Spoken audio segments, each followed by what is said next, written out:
DNA profiling. What is DNA profiling? DNA profiling, when you are going for DNA testing, you are going for DNA test, we are just going to do what you call DNA profiling. So we make the profiles of DNA. So how is it identified? You use the, it is shown on the screen as bars. So if the bars are corresponding, then it means that those organisms or those individuals are related to one another. So DNA profiling is a technique used to identify someone's unknown DNA profile using a known DNA profile. For example, you are looking for your father, and then you don't know your father. There are two guys who have come, and these two guys, they are claiming that you are the son or you are the daughter of those guys, but only one guy will be the father of that daughter or that kid. So now I know the DNA profile of you, I test the DNA profile. So your DNA profile becomes the reference point. So that is the known DNA profile. So this known DNA profile, I compare it with these two people whom I don't know their DNA profile. I go and then I test their DNA. If I find that one of them corresponds with my DNA profile, then it means that that is my father. If the two of them, no one corresponds to my DNA profile, then it means that nobody there is the father. So that's how this technique is used. Is a technique we use to identify someone's unknown DNA profile using a known DNA profile. So you are the known DNA profile, the father, the other two guys are the unknown DNA profile. So if they correspond, then we say that you are the father of that kid. So here is an example. Yes, for example, this is a scene, crime scene, someone committed a crime. Therefore, when I go to the crime, I find some material, for example, hair, blood, I collect that sample. When I collect that sample, I take for DNA testing or for DNA profiling. So I get the profile of the DNA. That's why in most cases, when there is a crime scene, we don't allow people to go there. Why? Because you might bypass there, and then when they come to collect the sample, your hair is included there. And then you're gonna be one of the suspects because your DNA, once they test there, they see that you are among the people who were there. That's why if there is a crime scene, don't tend to go there if you are not an investigative person. All right, so you're saying that the crime scene, this is the sample they picked from the crime scene. So here we have the suspect. We have three people whom we are claiming that these are the people who commit the crime. So what they do is to get their DNA profiles, and then I start to correspond with what we found on the crime scene. So if I use a ruler and then I draw here, there is nothing here. I draw this corresponds, that's 1. This one corresponds, that's 2. There is nothing here, there's nothing. Then this one is 3. This one, there's nothing corresponding, and then this one is 4. So this one is gone. Then what about this? This one is corresponding, this one is corresponding, this one is corresponding, this one is corresponding, this one is corresponding, this one is also corresponding. So all of them are corresponding. What about this? Shows that there is some which are corresponding and some are not corresponding. Therefore, we will conclude that the suspect number 2 is the person who did the crime. Why? Because what we collected from the crime scene and his or her DNA profile are exactly the same. Therefore, suspect 2 will be taken for accountability of this. So what are some of the uses of DNA profiling? What are some of the uses of this technique? What are some? Yes. Okay. Number 1, it is personal identification. You know about the person someone is missing. So it's very easy to identify the person, the identity. Someone has burned somewhere, so it's easy to identify the identity of that person.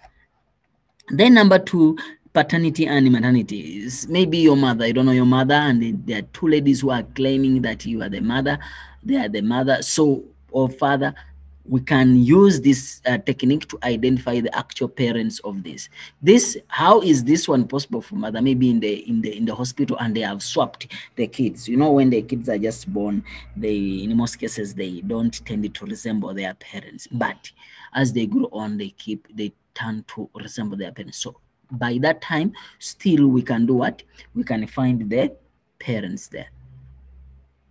Then another one is diagnosis of inherited diseases.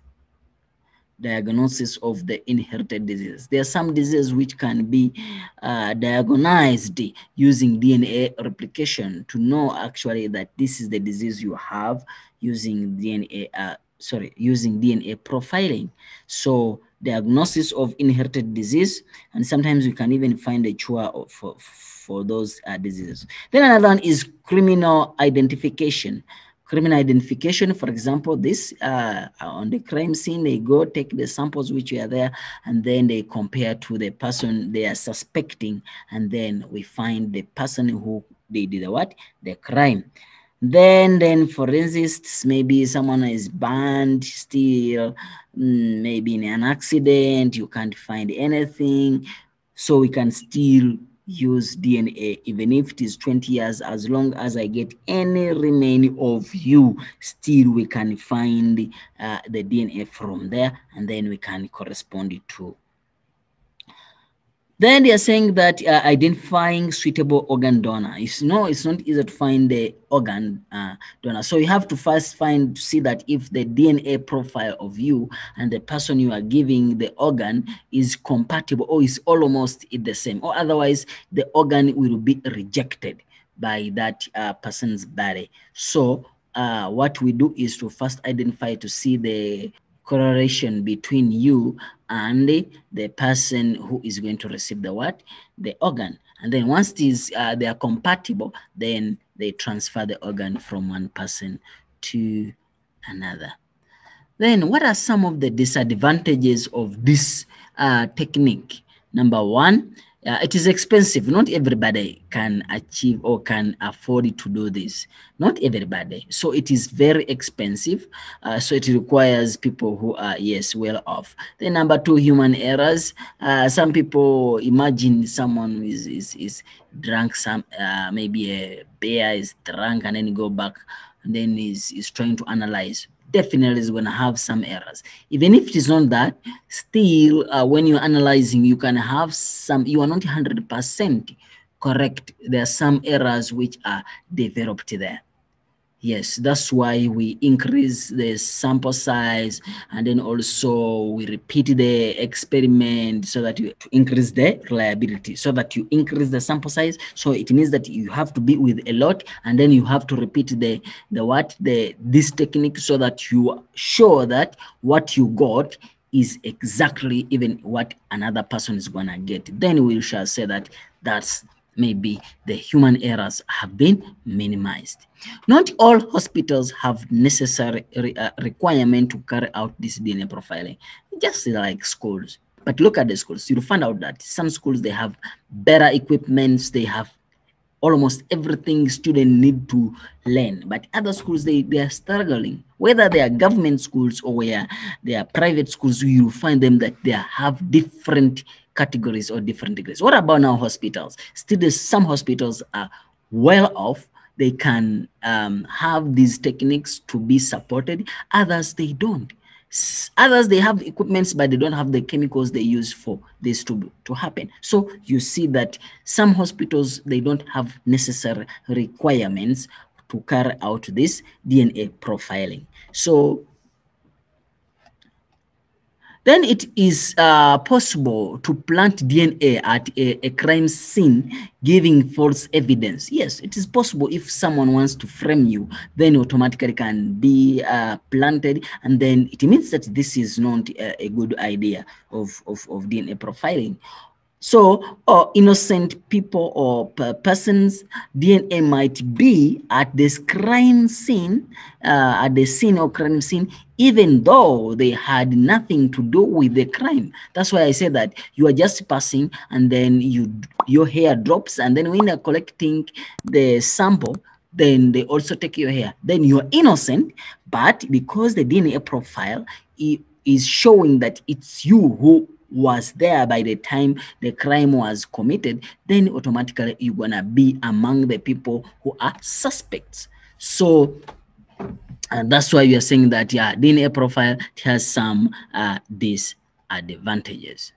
So let's look at RNA, ribonucleic acid. So once we talk about RNA, then it means that we are going to start what you call protein synthesis. So RNA and DNA are almost the same, but they differ in some few aspects.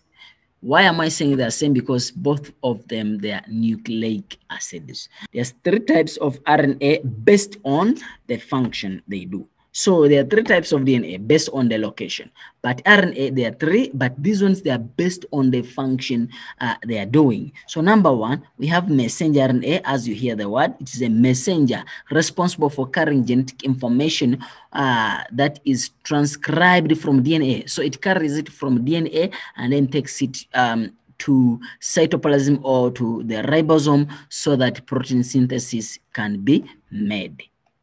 Then number 2, you have ribosomal RNA. That is, it means that it is forming the ribosome. It forms the skeletons of the ribosome. So this one forms the ribosome and produce the proteins based on the information received from the transfer RNA. So the transfer RNA, when it's coming, it comes to the ribosome. So the ribosomal RNA is just the skeleton of ribosome. Then you have the transfer RNA. This one changes, or it has what called anticodons. It code for the specific amino acid. So it transfer the amino acid from the cytoplasm and then brings it to the ribosome so that a protein is what is formed. We will see this when you go into detail of protein synthesis. So what is the role played by RNA in protein synthesis? Number 1, messenger RNA molecules carry the coding sequences for protein synthesis. Number 2, ribosomal RNA forms the core of the cell's ribosome. And then number 3, transfer RNA carry amino acids to the ribosome. That's what I've been trying to explain, that their function determine the type of RNA it is. What they do will determine what that type of RNA is. So there are 3: messenger, ribosomal, and then transfer RNA. So what is the structure of RNA? Structure of RNA is almost like DNA, but just a small difference of uracil instead of thymine, and then a single strand instead of double strand. For it is straight, it's not helical. So saying that a single-stranded molecule consists of nucleotides. We saw that it's also containing nucleotide, phosphate, sugar, and then nitrogenous base. But the phosphate is fine. Sugar is ribose instead of deoxyribose, and nitrogenous bases, it has uracil instead of thymine. Nucleotide is made up of sugar, that is the sugar. Which type of sugar is ribose, and then phosphate and nitrogenous bases. It has a phosphate nitrogenous bases, and then 4 nitrogenous bases of RNA are adenine, yes, adenine, uracil, cytosine, and guanine. So these are the 4 nitrogenous bases regarding to RNA. So this is the basic structure of RNA. So this is the messenger RNA. This is how messenger RNA looks like, and then this is the transfer RNA, how it looks like. Then a ribosome RNA, it just forms the ribosome, and basically for this level you don't need to know its structure. Yes. Let's look at protein synthesis in detail. Let's look at protein synthesis in detail.